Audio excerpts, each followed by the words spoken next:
Has there ever been a point in your life where you felt like you're being ripped off? I mean, of course you have, everyone has. And the worst part is when you know it's happening and you can't really do anything about it. To everyone watching who's saying they've never been ripped off before, maybe you're the problem.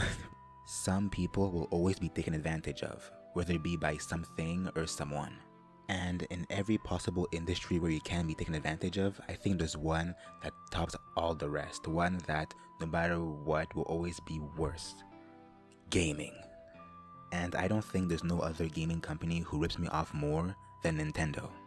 In this video, so short it can't even be categorized as a video, I'll be going through what I call Nintendo Monopoly. Okay, so a bit of backstory. A few days ago, I was passing through a mall to get to work, and that day was a especially long shift for me.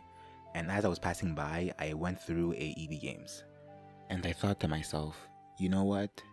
It's been a very long week, a very long semester, a very long everything. I deserve to play one game and feel good for myself for a while. So I went in and I browsed through the Nintendo Switch collection because I have a Switch. And I looked through it, and then what do I see? I see Witcher 3. And I got immediately excited because I remember I wanted to buy this game for the longest time. It was my wish list for a very, very long time. So, and I always wondered, why did I never buy this before? So I pick it up, I look at the price, then I immediately remember why I never bought this game. $80. $80 for a game that came out, wait, hold on. 7 years ago. $80 for a game that came out 7 years ago. No, screw that.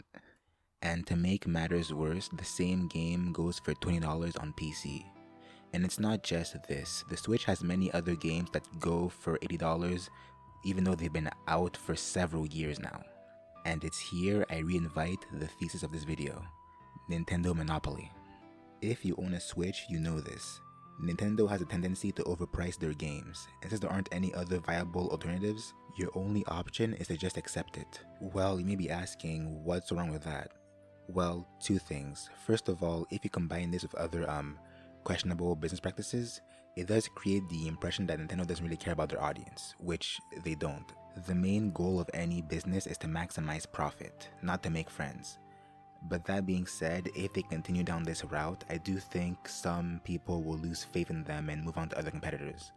And secondly, come on, I'm a broke university student.